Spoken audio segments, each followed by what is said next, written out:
Hi everyone, this is Kenny and he's going to be serving as my audience member. My name's Diane and I've always heard people say never. Well, I never listened because I always said I was never going to be a stay-at-home mom. And that's exactly what I ended up becoming. I realized how easy it is to judge someone when you've never walked in their shoes. My mom, she came from Nicaragua to Florida to escape war. And so my childhood was very financially unstable and insecure. I wanted to make sure that I was able to provide a better life for myself when I grew up. And so the importance of education was instilled in me at a very young age.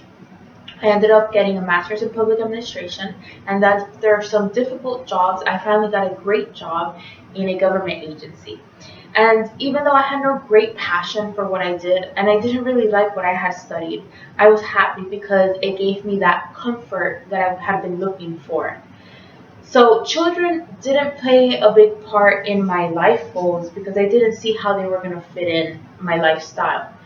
And I always said that if I did become a mother, I was never going to be a stay-at-home mom.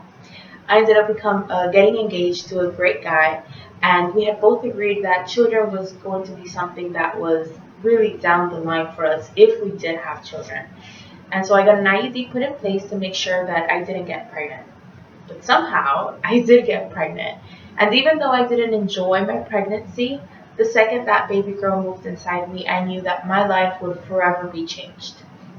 When she was born, I knew I wasn't going to be able to leave her. But I did try. When my FemLaw was over, I went back to work and I was so miserable. So I ended up quitting really quickly afterwards.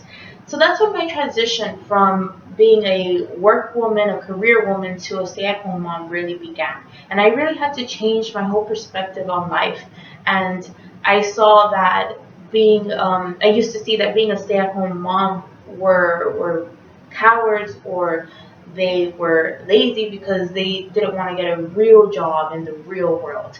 And I couldn't have been further from the truth because being a stay-at-home mom is a lot harder than just working. So I had to rediscover myself and I had to ask myself, who did I want to be and who did I want to become? And I wanted to be someone who was a better example for my daughter. I wanted to be someone who didn't judge so harshly and who was kinder and more accepting towards other people. I wanted to be someone who lived intentionally and passionately. I ended up deciding to come back to school and become a dietitian. And I wanted to live by the life quote: before you assume, learn the facts. Before you judge, understand why. And before you speak, think. And most importantly, I learned to never say never, because with parenthood, you just never know.